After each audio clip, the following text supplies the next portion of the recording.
You may have heard about the book called The Da Vinci Code. You may know it's about to be a movie. It has all become something of a fascination for millions of fans who can't get enough of it. Luckily for them, luckily for all of us, Da Vinci himself left a lot behind. And it turns out he was behind so much of what we enjoy today.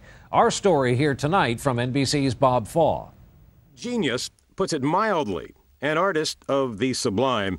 He was also an inventor extraordinaire, the first to envision robots, the automobile and submarine.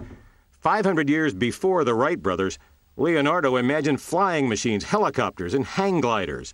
Uneducated, he mastered anatomy, architecture, hydraulics, and optics. Practical, poetic, and visionary. I think Da Vinci is completely in a class by himself. In Italy, where they are as passionate about Leonardo as we are about Lincoln, Leonardo3, a young design team in Milan, was given unprecedented access to the Codex Atlanticus, Leonardo's closely guarded notebooks, where he designed hundreds of machines he hoped to build.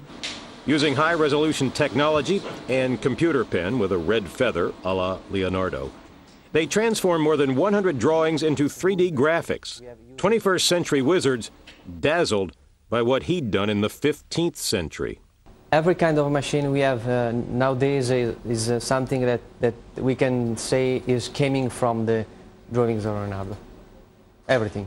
Now displayed for the first time in America at Chicago's Museum of Science and Industry, 60 wooden models built as Leonardo designed them, like his state-of-the-art catapult. And those computerized sketches. To enter the mind of Leonardo, visitors have only to touch a button.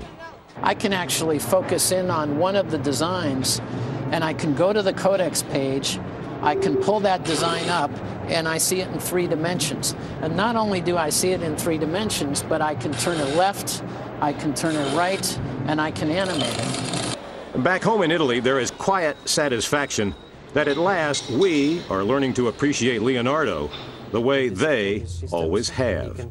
Every time I open a page of the Codex Atlanticus, I stay there for hours. Using tools of today to appreciate the genius of yesterday, which, even now, is unsurpassed. Bob Faw, NBC News, Chicago. That's our broadcast for this Monday night. Thank you for being with us. I'm Brian Williams. We'll look for you right back here tomorrow evening. Good night.